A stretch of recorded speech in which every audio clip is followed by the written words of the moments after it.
तो सुस्त होती अर्थव्यवस्था को क्या रफ्तार देने वाला बजट है? क्या मिडिल क्लास की उम्मीदों को पूरा करने वाला ये बजट है? क्या रोजगार सृजन करने वाला ये बजट बनेगा?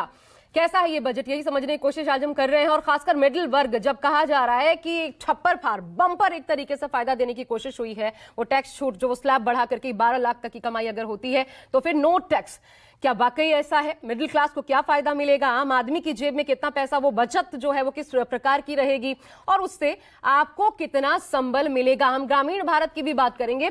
मेरे साथ खास मेहमानों का पैनल भी बना हुआ है, उनसे लगातार इस पर चर्चा कर रहे हैं। अब मैं सीधा, क्योंकि किसानी पर अब तक बात नहीं हुई है, हमारे साथ इस वक्त धर्मेंद्र मलिक जी किसान नेता बने हुए हैं। मैं आपसे समझना चाहूंगी धर्मेंद्र जी, एक तो धन धान्य कृषि योजना, इसके अलावा अभी जैसा रवि जी कह रहे थे कि आंकड़ों की बात नहीं की गई है।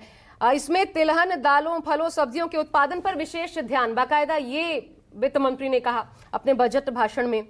तो ये चीजें खाली ये दिखा रही हैं कि उत्पादकता के सुधार के लिए नए नए कदम उठाए जाएंगे, कोई आंकड़ा नहीं, क्या करने वाले हैं ऐसे नहीं, ये सपाट सी बात नजर आती है कि ये करेंगे ये करेंगे ये करेंगे।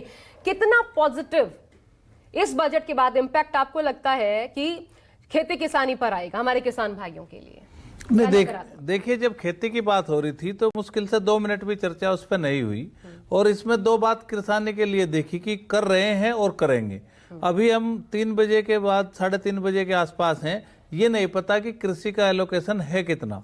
दूसरी बात, ये सबसे बड़ी बात मैं आपको बताऊं कि उन्होंने कहा कि मिशन चलाएंगे दलहन के लिए। भाई मिशन चलाओगे तो आपने कहीं ऐसी बात कही, देश का किसान मिशन चलाने के लिए तैयार हो कि हम आपको एमएसपी देंगे?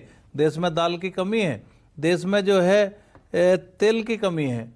आपने ये नहीं बताया कि हम कितना खाद्य तेल आयात करते हैं, और देश का किसान अगर उसको पैदा करता है तो हम उसको एमएसपी की गारंटी देंगे। तो जब तक आप सिक्योरिटी नहीं दोगे, सोशल सुरक्षा नहीं होगी, और तब तक ये संभव ही नहीं है। दूसरी बात, आपने बस केवल एक बात दिखाई दी पूरे बजट में कि जो किसान क्रेडिट कार्ड की ऋण सीमा थी उसको 3 लाख से बढ़ाकर 5 लाख कर दिया गया। मिशन तो आप दलहन और तिलहन का पहले से ही चला रहे, इसमें आपने एक्सपेंडिचर नहीं बताया है कि आपने कितना खर्च किया, कितना आपका आयात कम हुआ या बढ़ा। आज किसान जो है या ग्रामीण अर्थव्यवस्था, दोनों के बीच जो डिस्पैरिटी है उसको कम करना बहुत जरूरी है।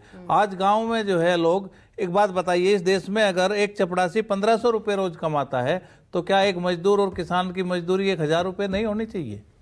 ये एक बड़ा सवाल है जो असमानता है। अगर कोई सर्विस सेक्टर में है और वो एक 4th क्लास की नौकरी करता है तो उसकी आमदनी 1500 रुपये पर डे है, लेकिन इस देश में किसान की आमदनी 300 रुपये पर डे भी नहीं है। तो ये एक व्यवस्था है कि आपने कहा कि 12 लाख तक, ठीक है, 12 लाख तक कहने और सुनने में बहुत अच्छा है। और मैं आपको ये भी कहना चाह रहा हूं कि देखिए इस देश में जो ग्रामीण भारत है, आज भी 50% लोग सीधे कृषि से जुड़े हुए हैं, और कृषि मजदूर और किसान जो है 50, आज भी प्रत्यक्ष रूप से 50% लोगों को खेती रोजगार देती है। और जो इतना बड़ा सेक्टर हो, आप उसके लिए क्या कदम उठाने वाले हैं? किसानों को 4 बात मुख्य थी कि किसान सम्मान निधि को 2 गुना किया जाएगा, एमएसपी की गारंटी की बात कहीं ना कहीं इसमें दिखाई देगी। और आजकल जो किसान बाजार और जलवायु परिवर्तन से चैलेंजेज हैं उसके सामने, जो बाजार में प्रतिस्पर्धा है, जो आयातक बन गया है देश, कृषि का हब बनता जा रहा है कृषि आयात का, हमें एक देश के किसान को दाम नहीं मिल रहे हैं, चाइना से हमारा कंपटीशन है। आज जो है 20 से 25 रुपये लीटर का केचप चाइना का बाजार में उपलब्ध है।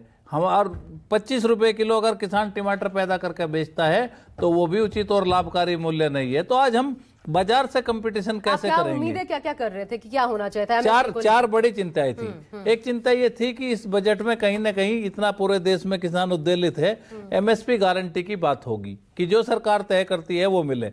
दूसरा ये था किसान सम्मान निधि का बजट बढ़ाया जाएगा, उसको 2 गुना किया जाएगा। तीसरी किसानों की चिंता ये थी कि जो हमारी इंश्योरेंस स्कीम है, इंश्योरेंस स्कीम को छोटे मझोले किसानों के लिए फ्री किया जाएगा।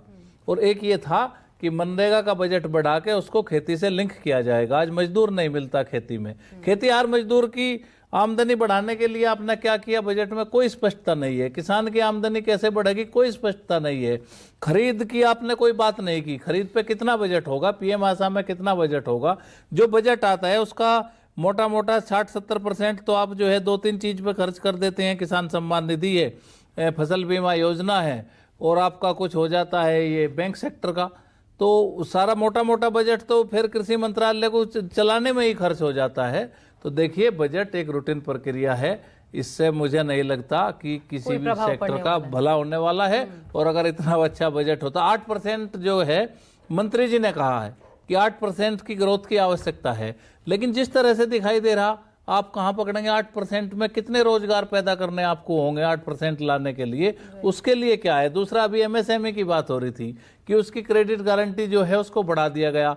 100 लोग अगर जाके आवेदन करते हैं बैंक में तो 10 लोग उनको मिलता है जो उनके लोग हैं, पूछ भी रहे थे, बिल्कुल ठीक है, और वो उनको मिलता है जो बैंक में पैसा देता है। इस देश में बैंक के रिफॉर्म की आवश्यकता है, उस पर कोई बात नहीं हुई। मैं, क्योंकि हमारे साथ एक्सपर्ट भी बैठे हुए हैं और ये जो किसान